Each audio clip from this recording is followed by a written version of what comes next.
Hey everyone, my name is Jay and welcome back to another Rick and Morty video. Today we'll be listing down my top 10 Rick and Morty episodes so far, and there's a key word in there. If you guys have missed it, it's the word my, as in my opinion. Like if you guys have a different opinion, share it.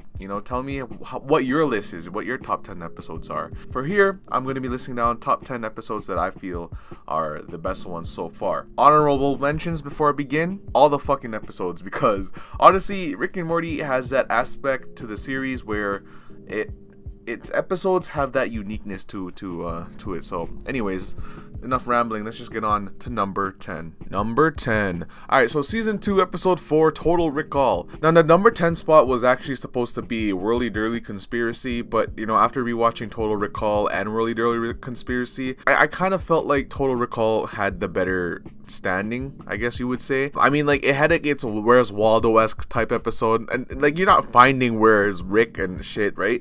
It's just like, oh, who's this, who's who, and who's that, right? But like, it was wacky, and it was funny, and it was creative as fuck. You had that whole storyline with Sleepy Gary as well, and what comes to my mind is the damn duck with arms. I mean, like, that shit's creative as fuck. And of course, how can we forget the debut of Mr. Poopy Butthole? That's when you knew that shit was gonna be real shit, and that's what sparked up the whole theory of the Mr. Poopy Butthole universe and the C-137 universe. Number 9, season 2 episode 5, Get Schwifty. Now this is definitely similar to number 10 actually. It's creative as fuck, and it's really funny. Obviously it's entertaining with the debut of the song, a great song, Get Schwifty. That shit still keeps me bopping, it's a good song to bop to, here and there, especially when you're waiting for Rick and Morty season 4. I mean, like, goddamn, where is it?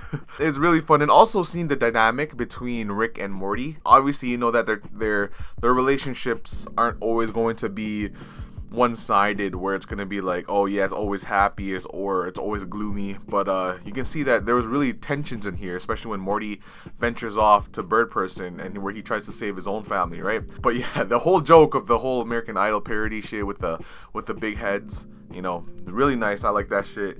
It was nice. It was really funny as well. Number 8, season 1 episode 5, Meeseeks and Destroy. Now the reason why I love this is because of both A plot and B plot. A plot was definitely the fantasy adventure film theme, actually, where Morty gets to lead it, and honestly it turns out to be one big fuckery for Morty. Well, I mean, at first it becomes like a great adventure film for Morty. Rick obviously against that. At the end, obviously the role switch where Morty finally breaks down because he almost got raped, but he was molested by the fucking jelly bean guy. And then Rick obviously having a great time at that at the bar place, at the tavern. So that plot was great, and also got to see the revenge kill from Rick. He's like, you don't touch my Morty, bomb, get out of here. And of course, how can we forget about our B plot here, Mr. Meeseeks. Once the Meeseeks box was introduced, it was probably one of the best introductions for a character. I mean, like, it's just so silly and stupid, but it just makes it so funny. Like, oh, you have a problem? Sure, you'll hit the button, here comes a Meeseeks. So that was really fun to witness, and also fun to witness what happens when they're still alive and they can't complete the goal. You can see that chaos unfolds, especially with Jerry and all that, right? So it was nice to see that, and it was nice to see how how it resolved at the end with Jerry and Beth. Alright, coming in at number 7 is season 2 episode 6, The Ricks Must Be Crazy. Now this was an interesting episode, mostly because we got to see a great character, Zeep Zamflorp, also guest voiced by Stephen Colbert. Zeep Zamflorp is a great character because we got to see someone similar to Rick, and we got to see how much he is, how much his traits match Rick, and how it compels, how it contrasts. Like, his traits are definitely the same, kind of the same, and ideas are the same. However, it also at the same time it contrasts with Rick, especially with the hatred towards Rick. So I mean, like, it was great to see that. It was great to see that chemistry between Rick and Zeep Zamflorp, especially with the whole slave thing, So it was great to see someone match Rick for once. And I'm actually, like, I was planning on thinking of making a video of talking about how Zeep Zamflorp if he returned, you know. Yeah, even though like the whole time thing concept could mean that he's dead, but like either way, you know, what happens if he actually came back in, you know, round 2? You know, he might have won or something like that. So that would have been nice to see. And also the whole tiny verse and the mini verses and all that crap, just to power up a car battery. It all started with a car battery. So I mean, like, it's great. It was really funny, and I loved watching that episode again. Coming in at number 6 is none other than season 1 episode 6, Rick Potion number 9. This probably would have been actually ranked higher, I would say, but honestly there are 5 great episodes above it as well, so I mean, like, it was hard to put this at number 6, but like I said, at least it's in the top 10, and I gotta give it, Rick Potion number 9 really solidified the episode as, or solidified the series as like a great dark-ish storytelling, kind of, you could say. I'm not one of like a literature guy, you know, who knows how to speak about characters and story arcs, but you know, I have some fond of it, and it all started with Morty's hormones going out of control. You know, this guy just wanted Jessica to get in Jessica's pants, and bada bing bada boom, there you go, right? But you know, obviously it turned out to be a huge mess, especially when Rick creates a potion, which definitely goes haywire, and then he has to create another potion, which then creates like some sort of Walking Dead zombie shit. So like, it's like everybody turns, and then they obviously have no choice to then move to a different universe, move to a whole new timeline. And to Morty, this is like so unreal, and like, it's just like, whoa, you know, like Rick seems really calm about it, but Morty's like, the people I know, you know, like, these are my family, but these aren't really my family, you know. And then he sees his dead self, so it's like an existential crisis for him. And then we got to see the beginning of that, where he meets that existential crisis at first, and you can see throughout the series he gets used to it more and more as he goes in these wacky adventures with Rick. Now, season 2, episode 10, Wedding Squanchers. Now this was a great story, great episode, and it was the beginning of a great story arc that still has yet to unravel. Rick also showing his true qualities as a best friend towards Bird Person. Like, yeah, I know in the beginning he didn't want to go, but that's Rick, right? We needed to show how Rick doesn't really care about things, and he doesn't really care about you know, that puppy eye shit, you know. But you know, you got to see how much he cares for Bird Person on his special day, and then see it all destroyed at once. So I mean, you got to see how you can build up someone's trust like that, and then all of a sudden take it away from him just like that. And you know, everything around him, everybody that he loved and cared about, he had to see go down with him. And then he obviously had to make that ultimate sacrifice, because Jerry, I don't know what the fuck Jerry was thinking. He had to ram his mouth, and obviously Rick heard it, because you know, you're only on a small world, so you can hear anything. So there you go. So he had to make the sacrifice to the Galactic Federation, and then it led to the cliffhanger. You know, so the action-packed first half, second half made us feel for Rick, and then boom, the cliffhanger that made us wait fucking about 2 years for season 3. So yeah, that was a good episode. Now, coming at number 4, season 1, episode 10, Close Encounters of the Rick Kind. Now, this episode I really loved, and I'm a sucker for story arcs, especially when it's the main part of the series. So I love this whole protagonist versus antagonist bit, you know. So obviously when we got to see the planting of the seeds between Rick and Morty and Evil Morty, and at that time Evil Rick, you know, it made me happy, you know. It made me feel like I can invest in a storyline for this series, and it's not like some episodes, random episodes of parodies, or you know, just fun stuff, you know. You like most comedic skits and shows, you know, how Family Guy, Simpsons have like their episodes have their own story, and then they never go back to it later on, you know. Very rarely they will, but usually it's just like, you know, just a story, one and done.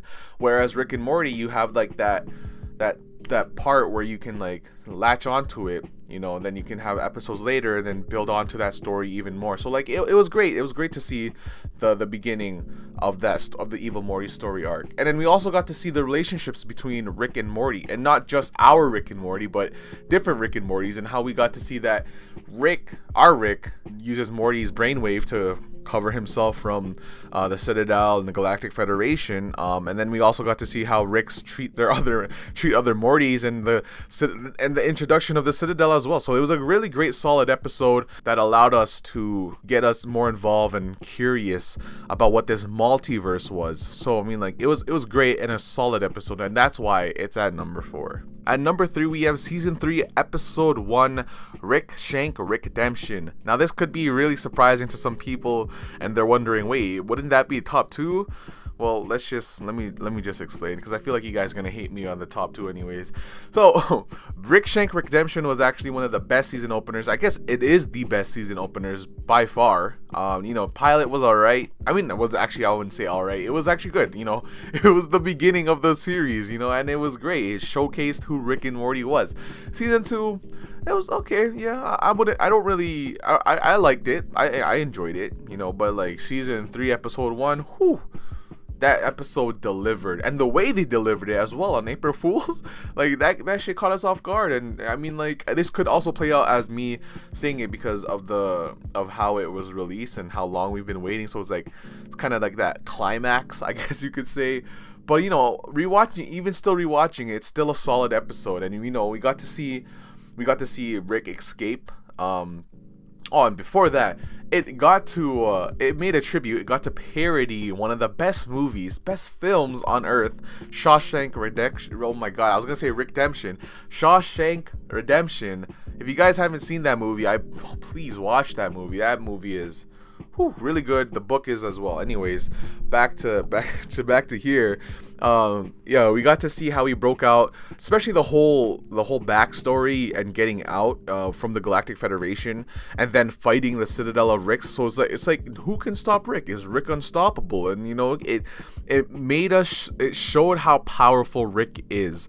I know plot armor and all that crap, whatever, alright? But in story terms, it shows how much power Rick has and how unstoppable he can be. So it's really good. We got to see that. And we also got to see a lot of character arcs developing. I mean, the most notable one is obviously the divorce. It was the beginning of the whole main point for Season 3, the divorce between Beth and Jerry.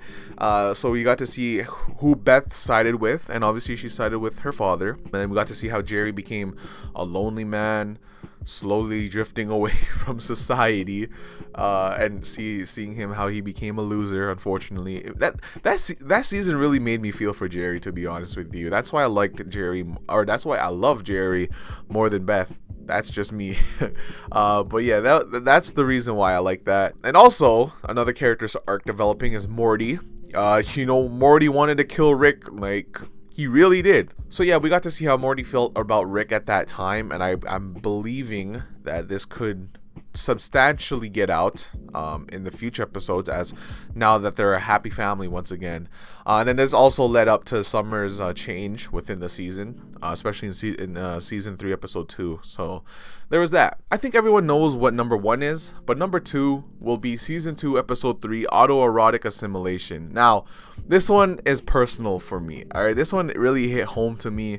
And it has that more relatable factor. And I'm not saying that I'm more suicidal because a chick left me or some shit like that. No. It made me cope with Rick, and it made me realize, Rick, as we were saying before, how powerful Rick is, made us realize different sides to Rick and his feelings. That he could be all powerful, but he isn't stable, if that makes sense. You know what I'm saying? Like, even the most powerful person in the universe can have their breaking points, and to this, I feel like this was one of Rick's breaking points, because I'm pretty sure he has multiple breaking points. I mean, imagine if Morty died, so that could have been one. But obviously leaving someone he loved and then leaving him, definitely a breaking point for him. And we got to see how that worked out on him, and I made a whole fucking video essay / theory on him. Shameless plug if you guys haven't seen it. So yeah, it really got to see us see a newer side to Rick, and I really enjoyed seeing that more humane side, you would say, more relatable side to Rick. And also the B story was great, especially the rantings between Beth and Jerry. So it was fun to see that, and the alien prisoner in Rick's garage. So that was really good. And coming in at number 1 is none other than Season 3, Episode 3, Pickle Rick. I'm just kidding. Obviously, it's Season 3, Episode 7, the Ricklantis Mixup, arguably one of the best episodes Rick and Morty has put out. It was a solid episode. We got to see a more in-depth look in the Citadel. Even though it got destroyed, we got to see the rebuilding of the Citadel and how its society was, and now we got to see the diversification between Rick's and Morty's, and we got to see that relationships between Rick's and Morty's and how actual toxic it could be, you know, and how bad they treat Morty's in that Citadel. You know, who would have thought that there was a whole freaking society in that Citadel?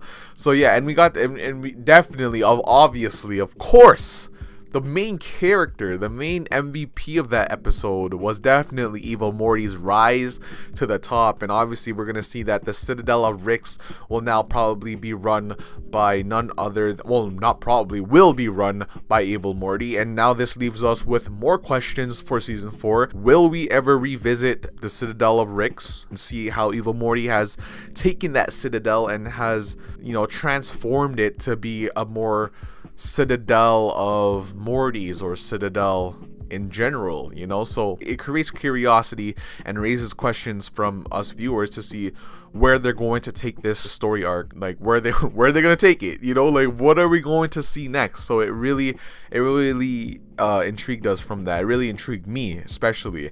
And of course the main thing is the Morty uprise. You know, we got to see Morty's take their place, and we got to see different Morty's stories and backstories and how everything all combines together at the end. And now Evil Morty is rising to the top and might get his revenge on Rick C-137. We don't know that, but you know, it's definitely something that is up there. And if they're taking more than 2 seasons for this story arc to unfold, then this has to be one of the best outcomes, playouts of a story arc, because this definitely, this whole development between Evil Morty and Rick will definitely have to be one of the biggest story arcs for this series. It is the biggest story arc for the series. That's all I gotta say. But overall, that episode was one of the best episodes Rick and Morty has put out, and it's a solid one for me. And that will conclude my list. I hope you guys enjoyed it. And I know this is not going to be the list for everyone, so I'm not going to say that I'm going to speak on behalf of you. But this is personally my list, and the comment sections is for you to comment down below your own list. Tell me what you guys feel. You know, write down an essay if you guys want to. I'll read it. I'll respond to you. And you know, I'm down for this open conversation. Like I said, though, this is my opinion. I can't really change it. Well, I mean, maybe some opinions will change mine, but as of now, this is my list, and I really enjoy these episodes. And yeah, so I want to hear from you guys what you enjoy and what top 10 episode you'd list for Rick and Morty. And that's it. So if you guys enjoyed the video, make sure to hit the like button and subscribe for more videos. Comment down below your ratings, your top 10 episodes, and suggestions for future episodes. Until then, my name is Jay, and I'll see you guys in another day. Peace.